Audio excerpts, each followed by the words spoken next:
Welcome to our enlightening exploration on YouTube. In today's video, we delve deep into the realm of self-improvement and personal strength, guided by the profound principles of Stoicism.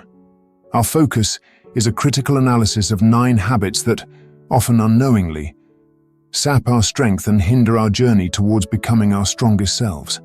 These habits range from the all-too-common procrastination, the destructive patterns of negative self-talk, to the avoidance of challenges that could otherwise forge our resilience. We also examine the pitfalls of excessive materialism and the relentless quest for external validation, which can lead to a perpetual state of dissatisfaction and insecurity. But this isn't just an exposé of our vulnerabilities. This video serves as a powerful guide to recognizing and overcoming these habits, emphasizing the importance of self-awareness, rational thinking, and self-compassion. We will navigate through these habits and learn how to convert them into stepping stones for personal growth. Stoicism teaches us the value of embracing challenges and discomfort, not as burdens, but as opportunities for building resilience and strength. Join us as we embark on this transformative journey, dissecting these 9 habits and learning how to replace weakness with strength, insecurity with confidence, and stagnation with growth. Get ready to empower yourself. Let's begin this journey of transformation. Procrastination, an all-too-human frailty, often perceived as a mere lapse in time management, holds deeper philosophical implications. It is a dance with time, a deliberate yet paradoxical postponement of the present moment's demands.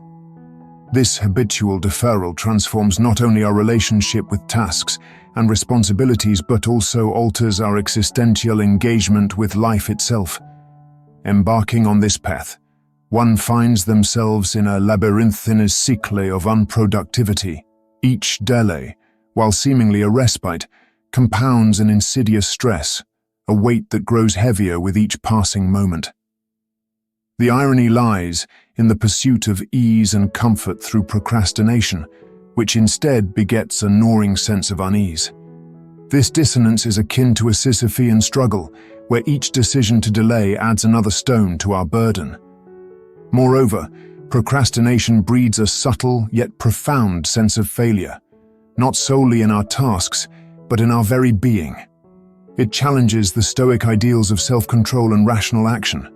As tasks mount and deadlines loom, the procrastinator finds themselves in a state of existential inertia, unable to reconcile their intentions with their actions. This cycle, however, is not an inescapable fate. Philosophy teaches us that within this quagmire lies the opportunity for self-reflection and growth. Breaking free from the chains of procrastination requires a conscious engagement with the present, a mindful acknowledgement of the transient nature of time, and a recommitment to the principles of discipline and purposeful action. It calls for an embrace of the Stoic virtue of temperance, balancing our impulses with reason and transforming our relationship with time from one of adversarial struggle to harmonious coexistence.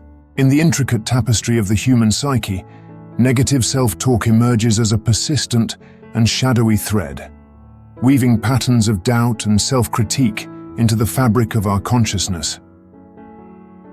This internal dialogue, steeped in criticism and skepticism, erodes the bedrock of self-confidence, subtly yet profoundly altering our perception of self-worth and capability.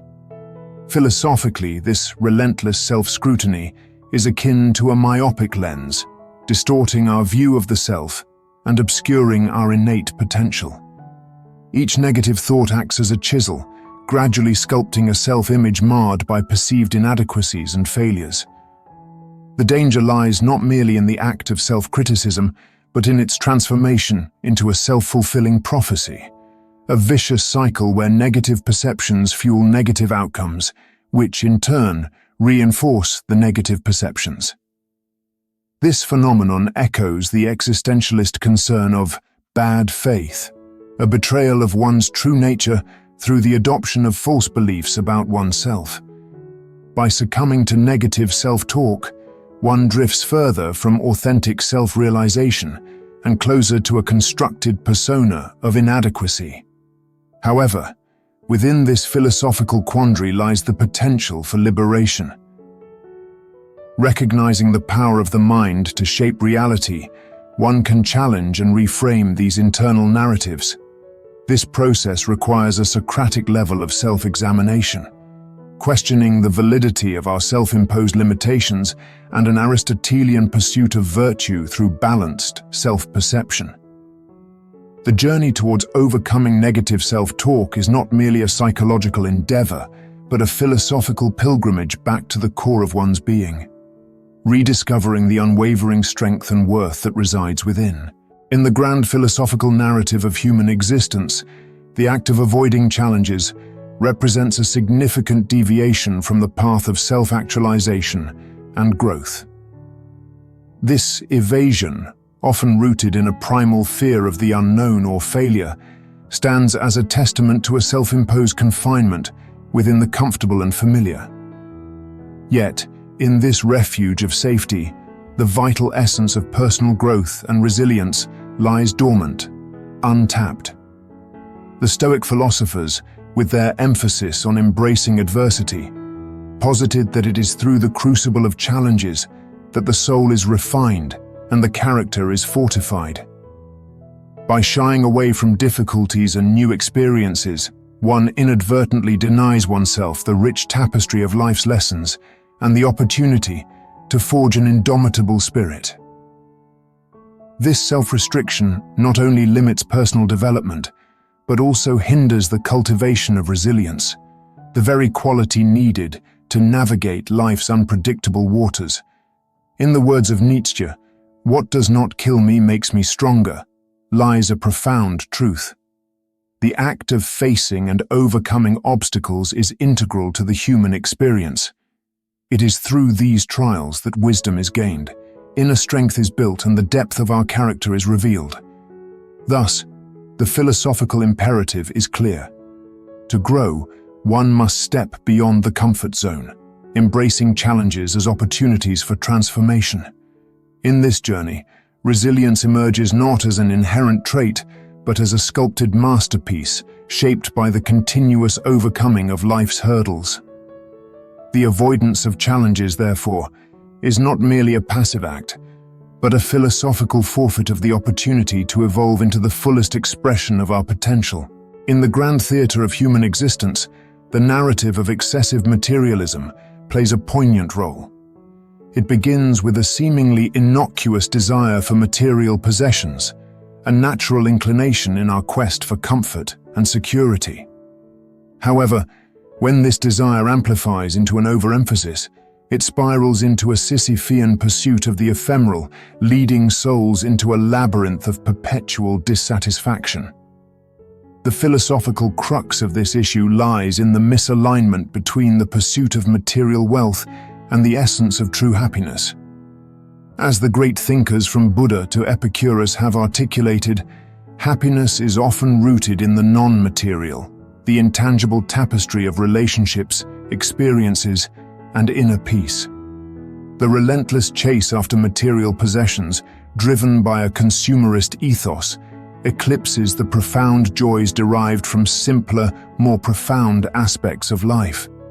This cycle of endless craving and momentary gratification reflects a deeper existential quandary, the misunderstanding of the nature of true contentment. As possessions accumulate, so too does the void they attempt to fill, creating an illusion of fulfillment that is as transient as the material itself. In summary, excessive materialism, while a tempting path to apparent happiness, often leads to an insatiable hunger for more, overshadowing the genuine fulfillment found in the intangible treasures of life. The philosophical lesson here is a call to reorient our priorities, recognizing that while material wealth can provide comfort, it is the richness of experiences, relationships, and self-fulfillment that weave the tapestry of true, lasting happiness. In the existential quest for identity and self-understanding, the reliance on external validation emerges as a philosophical conundrum. This seeking of approval and worth from others is akin to building one's house on shifting sands, where the foundation of self-esteem becomes precariously dependent on the fickle and often fleeting judgments of the external world. The ancient wisdom of Stoicism counsels us against such external dependencies. It teaches that the locus of control and self-worth should emanate from within, not without. When one's sense of value is tethered to the perceptions and approval of others, it not only creates a fragile self-esteem, but also leads to a loss of personal authenticity. In this pursuit of external validation, the self becomes a chameleon, constantly adapting to external expectations, losing touch with its true nature and values. This philosophical dilemma highlights a profound truth about the human condition. The quest for external validation is an endless Sisyphean task. In seeking approval from others, we surrender our power, allowing our sense of self to be dictated by the ever-changing whims of societal norms and expectations. In conclusion, the pursuit of external validation is a precarious path that often leads to a fragile sense of self-esteem and a dilution of personal authenticity. The philosophical imperative, therefore, is to cultivate a robust sense of self that is rooted in self-awareness and self-acceptance. Understanding that true validation comes from an alignment with one's deepest values and convictions, not the fleeting approval of the external world. In the philosophical discourse of Stoicism, the practice of not setting boundaries reveals a critical lapse in the art of self-governance. This omission, characterized by a failure to establish healthy limits with others, is not merely a social misstep, but a profound deviation from the Stoic principles of self-mastery and equilibrium. Stoicism, at its core, advocates for a life led with reason and discipline, where the individual exercises sovereignty over their inner domain. The absence of boundaries, therefore, represents a breach in this self-governance. It opens the floodgates to external influences, allowing others' demands and expectations to infiltrate and overwhelm one's personal space. This unchecked permeation can lead to a state of burnout, a consequence of continuously pouring oneself into an endless vessel of external desires, neglecting the Stoic virtue of moderation. Moreover, this boundaryless existence breeds resentment, a toxic sapling that takes root in the soil of disregarded self-worth. It stems from the continual sacrifice of one's own needs and values at the altar of pleasing others, a stark contradiction to the Stoic pursuit of inner harmony and independence. In the absence of these self-imposed limits, there is a gradual erosion of self-respect.